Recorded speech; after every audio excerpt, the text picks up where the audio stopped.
옛날이라면 모를까 요즘에는 태어난 고향이 아닌 다른 지역에서 살고 있는 사람들이 아주 많습니다. 시대가 흐르면서 교통과 통신이 발달하고 도시를 중심으로 산업도 발달해 다른 지역에 가는 것도 쉬워졌고 거기서 살 이유도 많아져서입니다. 자국 내에서만 그런 게 아니라 아예 다른 나라에 가서 사는 경우도 어렵지 않게 볼 수 있죠. 이는 인간만이 아닌 지구상의 모든 동식물에 해당하는 사항입니다. 인간들처럼 동식물들도 여러 가지 이유로 원래 서식하던 지역이 아닌 다른 지역에서 번성한 경우가 많은데요. 그러한 동식물을 우리는 흔히들 외래종이라고 부릅니다. 이 외래종들은 해당 지역에는 천적이 없는 경우가 많아 새가 지나치게 커져 원래 거기에 살던 동식물들을 도태시키는 경우가 적지 않습니다. 이를 생태계 교란이라고 하는데요. 그런데 그 반대로 지중해에서는 왕노릇을 하다 먹성 좋은 한국인들한테 딱 걸려서 생태계 교란은커녕 오히려 몰살당하게 생긴 불쌍한 바다 생물이 있습니다. 그게 무엇인지 함께 보시죠. 한반도는 삼면이 바다로 둘러싸여 있고 한강이나 낙동강, 대동강 등 각 지역에 큰 강이 여러 흐르고 있어서 예로부터 수산물 소비가 많았습니다. 이는 통계적으로도 입증할 수 있는데요. 2021년 한국농촌경제연구원이 발표한 식품수급표에 따르면 대한민국 국민의 1인당 수산물 소비량은 68.4kg에 달합니다.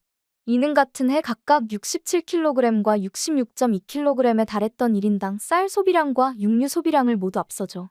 우리나라가 주식이 쌀이고 기분 좋은 일 있으면 삼겹살 파티하는 게 일상인 것으로 세계적으로도 잘 알려져 있는 나라란 걸 생각하면 다소 의외실 수 있는데요. 그만큼 우리가 우리 스스로 생각한 것 이상으로 수산물을 많이 먹고 있다는 것입니다.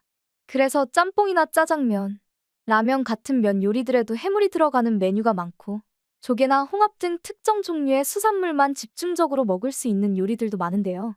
워낙에 수요가 많은데다 골뱅이처럼 다른 나라들에서는 안 먹는 것들도 잘 먹어서 영국처럼 원래는 해당 수산물은 거들떠도 안 보던 지역들이 한국에 수출하려고 대량으로 잡는 경우도 있습니다.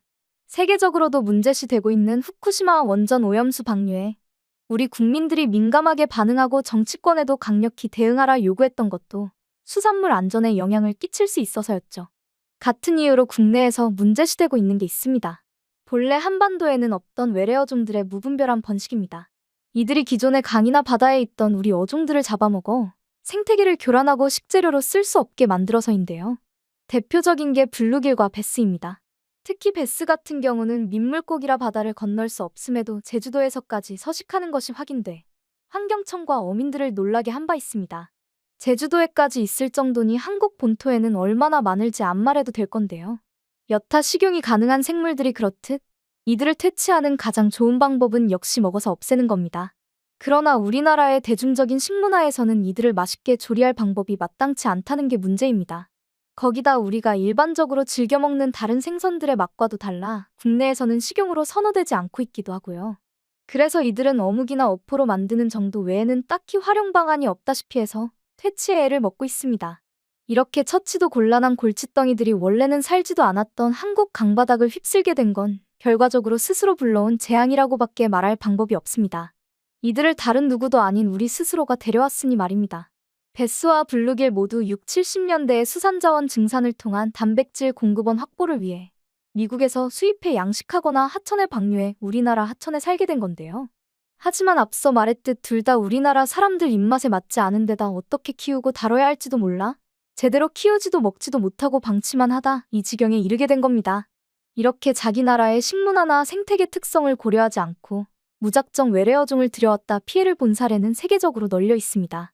그런데 그 나라 사람들이 데려가려 한 게 아닌데도 자기들 멋대로 그 나라에 들어온 외래 어종들도 가끔 있습니다.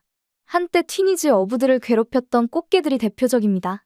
이들은 홍해와 수에즈 운하를 오가던 수산물 운송 선박에 있던 것들 중 일부가 지중해로 흘러들어가 티니지 앞바다까지 세력을 뻗은 것으로 추측되는데요. 그 전까지 티니지에는 꽃게가 없었기에 다른 물고기들을 잡아먹고 그물까지 잘라대는 이들에 대처할 방법도 요리법도 모르던 티니지 어부들은 속수무책으로 당할 수밖에 없었습니다. 그런 티니지 어민들에게 도움을 준 나라가 다름 아닌 우리 대한민국이었습니다. 한국 사람들이 꽃게를 많이 먹는다는 걸 안 티니지 어민들이 꽃게를 잡아다 한국에 대거 수출하게 된 건데요. 덕분에 티니지에서는 생태계 교란종에 불과했던 꽃게들은 티니지 어민들의 새로운 수출 효자 상품이 되었습니다. 덕분에 우리도 맛있는 꽃게들을 더 많이 먹을 수 있게 되었으니 양측 모두 윈윈이라 할 수 있죠. 애초에 생태계 교란이라는 것 자체가 일어나서는 안 될 일이지만 그로 인해 이런 재미있는 사례들도 있는데요. 사람들은 데려올 생각도 없었던 이런 어종들이 전혀 예상치도 못했던 곳에서 튀어나오는 데에는 다 이유가 있습니다. 앞서 보여드린 튀니지로 간 꽃게처럼 배에 실려가던 중 자력으로 탈출할 수 있는 능력이 있는 경우가 있고요. 그렇지 않더라도 현대에는 선박들의 특성상 자신들 의지와 상관없이 엄한 곳에 던져지는 경우도 있습니다. 화물선 등 대형 선박의 무게 중심을 맞추기 위해 채우는 평형수 때문인데요. 평형수는 대부분 배가 정박한 지역에 바닷물을 갖다가 쓰는데 이 평형수를 넣는 탱크에 그 지역 바다에 사는 물고기나 조개들이 섞여 들어갈 수 있습니다. 그렇게 평형수 탱크에 들어간 생물들은 배가 다른 지역에 이동한 후 평형수를 버릴 때 밖에 나오게 되죠. 이들 입장에서는 자신들도 모르는 사이 생판 본 적도 없는 별천지에 오게 된 거라 할 수 있습니다. 당연히 배를 조종하는 사람들도 이를 의도한 건 아니고요. 그러다 보니 의도적으로 들여오는 경우와 달리 이런 경우는 책임 소재를 묻기도 어렵고 예방도 어렵습니다. 이런 일이 안 생기게 하려면 평형수를 안 쓰는 거 외에는 방법이 없는데 현대 조선 기술상 그럴 수 있는 배를 만들 수는 없으니까요. 그러다 보니 해외 무역 등으로 대형 화물선이 여러 지역을 오가는 경우가 많아진 현대에는 원래대로라면 해당 지역에서 볼 수 없는 조개들이 발견되는 경우가 종종 있습니다. 우리가 먹는 홍합탕이나 짬뽕 같은 데 들어가는 홍합이 대표적입니다. 홍합은 원래 우리나라에도 있는 거 아니냐고요? 맞습니다. 다만 우리가 식당에서 주로 보는 홍합은 우리 토종 홍합이 아닌 외국에서 온 홍합, 그것도 따로 수입한 것도 아닌 어쩌다 보니 우리 앞바다에서 자라나고 있던 외래종 홍합입니다. 정확히 말하면 홍합이라고 부르기도 뭐한데요. 정식 명칭이 홍합이 아니라 지중해 담치기 때문입니다. 이들은 이름이 말해주듯 원래 지중해에서 살던 종이지만 유럽과 우리나라를 오가는 무역선에 달라붙어서 왔거나 평형수와 함께 버려져 들어온 것으로 추정되고 있습니다. 이들 지중해 담치는 우리 홍합보다 크기가 작고 껍데기도 얇고 매끈하고 윤기가 나는데요. 그에 반해 강원도에서는 섭이라고도 부르는 우리 토종 홍합은 지중해 담치보다 두껍고 홍합 본체의 크기도 지중해 담치보다 훨씬 크죠. 그러나 양식이 안 돼 자연에서 직접 채취하는 것 외에는 생산 방법이 없다는 치명적인 단점이 있습니다. 그래서 값도 비싼데요. 그에 반해 지중해 담치는 양식이 가능한 데다 내만이나 내에는 물론 간석지 등 지역을 안 가리고 생산이 가능합니다. 자연 상태에서도 토종 홍합처럼 바위에 붙어서도 잘만 서식하고 본래 한해성인 종인데도 우리나라 거의 모든 바다에서 볼 수 있을 정도로 적응력이 뛰어납니다. 그러다 보니 원래 이름도 홍합이 아니었던 이들은 어느새 우리가 먹는 홍합의 90%를 차지해 예전부터 우리 바다에 살던 원조 홍합을 찬밥 신세로 만들게 되었습니다. 다른 대다수 외래종이 그렇듯 지중해 담치도 우리 바다에 정착하는 과정에서 기존 생물들의 피해를 입혔습니다. 여기저기 워낙 잘 붙다 보니 굴 양식할 때 쓰는 굴수하연 양승기에까지도 붙어서 굴이 자라는 걸 방해해 굴 양식을 하는 사람들에게는 원수 취급받기도 합니다. 안 그래도 양식이 안 돼서 값도 비싼 토종 홍합을 산지에 직접 가지 않는 한시중에서 더욱 보기 어렵게 만든 것도 지중해 담치입니다. 원래대로였다면 토종 홍합들이 붙어 있어야 할 꽃들에까지 지중해 담치가 붙다 보니 토종 홍합들이 사람들 손에 닿기 힘든 곳으로 밀려나게 되어서인데요. 이게 우리가 일반 식당에서는 토종 홍합을 보기 어려운 가장 큰 이유라 할 수 있습니다. 그 때문인지 지중해 담치들은 매일 같이 업보 정산을 제대로 하고 있습니다. 수많은 지중해 담치들이 토종 홍합들 대신 우리 식탁에서 명을 다하고 있는 건데요. 홍합탕이나 짬뽕에 들어가는 홍합 수만 계산해도 일일이 셀 수도 없는 수의 지중해 담치가 날마다 몰살당하고 있음을 짐작하실 수 있습니다.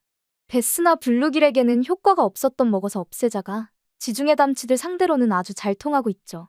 물론 동해든 남해든 서해든 어디서나 양식이 이뤄지고 있고 자연 상태로 있는 것들도 많으니 그렇게 먹어댄다고 해도 없어지지는 않을 겁니다. 토종 홍합을 보기 힘들어진 건 아쉽지만 원산지 사람들이 아닌 우리가 먹기에도 맛있으니 외래종임에도 딱히 싫어하는 사람이 없는 특이한 경우라 할 수 있겠네요. 육해공을 막론하고 대부분의 외래종과 현지인들 간의 이야기가 해피엔딩으로 끝나지 못하는 것과는 대조적인데요. 대부분의 외래종은 현지 생태계를 망가뜨려 그에 기반해 생활하던 사람들에게 수많은 피해를 주다 퇴치 대상이 되기에 들어오면 어느 쪽에도 좋을 게 없는 경우가 태반입니다.